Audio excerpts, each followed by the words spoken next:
ऐसी और वीडियो के लिए सब्सक्राइब कीजिए। ये मशहूर फिल्म है जो हमें एक जादुई और रहस्यमय दुनिया में ले जाती है। ये कहानी एक शक्तिशाली परी मलेफिसेंट की है जो अपने जादुई परियों के जंगल में शांति और सुकून से रहती है। मलेफिसेंट का दिल सोने जैसा निर्मल और उदार है और वह अपनी प्रजा की रक्षा के लिए हमेशा तत्पर रहती है। कहानी का आरंभ मलेफिसेंट के बचपन से होता है। वो एक सुंदर और शक्तिशाली परी है जो अपने जादू और पंखों की मदद से पूरे जंगल में उड़ती है। उसकी मुलाकात एक इंसानी लड़के स्टेफन से होती है। धीरे धीरे दोनों के बीच दोस्ती गहरी हो जाती है और वे एक दूसरे से प्रेम करने लगते हैं। परंतु स्टेफन की महत्वाकांक्षा और लालच उनकी इस मासूम प्रेम कहानी को एक दुखद मोड़ पर ले जाती है। राजा हेनरी मलेफिसेंट के जंगल पर कब्जा करना चाहता है, लेकिन मलेफिसेंट उसकी सेना को पराजित कर देती है। घायल राजा घोषणा करता है कि जो कोई मलेफिसेंट को पराजित करेगा उसे अगला राजा बनाया जाएगा। स्टेफन इस लालच में आकर मलेफिसेंट से धोखा करता है। वो मलेफिसेंट के विश्वास का गला घोंटकर उसकी पंखों को काट देता है और राजा को ये सबूत दिखाकर सिंहासन हासिल कर लेता है। पंखों के खो जाने का दर्द मलेफिसेंट को गहरे तक आहत करता है। उसका दिल क्रोध और प्रतिशोध से भर जाता है और वह अपने आप को एक शक्तिशाली और अंधेरी जादूगरनी के रूप में परिवर्तित कर लेती है। वो अपने जंगल को भी काले जादू से घेर लेती है, जिससे वह डरावना और भयानक बन जाता है। कुछ साल बाद स्टेफन और उसकी रानी के घर एक बेटी का जन्म होता है जिसका नाम ऑरोरा रखा जाता है। ऑरोरा की खुशी में एक भव्य उत्सव का आयोजन किया जाता है जहां सभी राज्य के लोग और परियां आमंत्रित होते हैं। लेकिन मलेफिसेंट, जो इस विश्वासघात को भूली नहीं है, इस उत्सव में अचानक प्रकट होती है।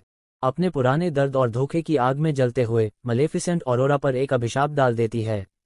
वो घोषणा करती है कि ऑरोरा 16वें जन्मदिन पर एक चरखे की सुई से चुभकर गहरी नींद में सो जाएगी, जिसे केवल सच्चे प्रेम की चुंबन ही तोड़ सकता है।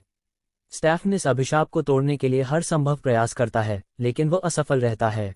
ऑरोरा को 3 अच्छी परियां फ्लोरा, फौना और मैरीवेदर लेकर जंगल में एक छिपे हुए स्थान पर ले जाती हैं ताकि वो सुरक्षित रह सके। मलेफिसेंट अपने काले जादू की मदद से ऑरोरा को ढूंढ लेती है और छुपकर उसकी परवरिश को देखती रहती है। धीरे धीरे ऑरोरा की मासूमियत और सुंदरता मलेफिसेंट के कठोर दिल को पिघलाने लगती है। मलेफिसेंट और ऑरोरा के बीच एक अनूठा और अप्रत्याशित रिश्ता विकसित होता है।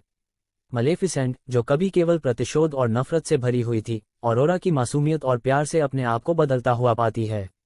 वो ऑरोरा से एक मां जैसा प्रेम करने लगती है और उसके अभिशाप को हटाने की कोशिश करती है, लेकिन जादू बहुत शक्तिशाली है और मलेफिसेंट इसे तोड़ने में असमर्थ होती है।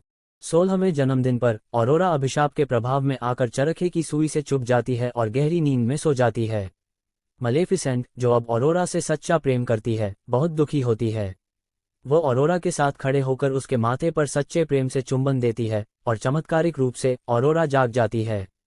मलेफिसेंट का सच्चा प्रेम ही वो कुंजी बनता है जो अभिशाप को तोड़ देता है। फिल्म का अंतिम चरण तब और भी रोमांचक हो जाता है जब राजा स्टेफन मलेफिसेंट को पकड़ने और उसे मारने की योजना बनाता है।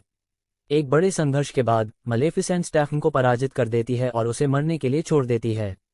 ऑरोरा, जो अब सच्चाई जान चुकी है, मलेफिसेंट के साथ रहती है और उसे अपनी संरक्षक और मित्र के रूप में स्वीकार करती है। मलेफिसेंट को उसके पंख वापस मिल जाते हैं और वह फिर से अपने असली रूप में लौट आती है। जंगल और राज्य में शांति स्थापित होती है और मलेफिसेंट और ऑरोरा एक नई शुरुआत करते हैं। ऐसी और वीडियो के लिए सब्सक्राइब कीजिए।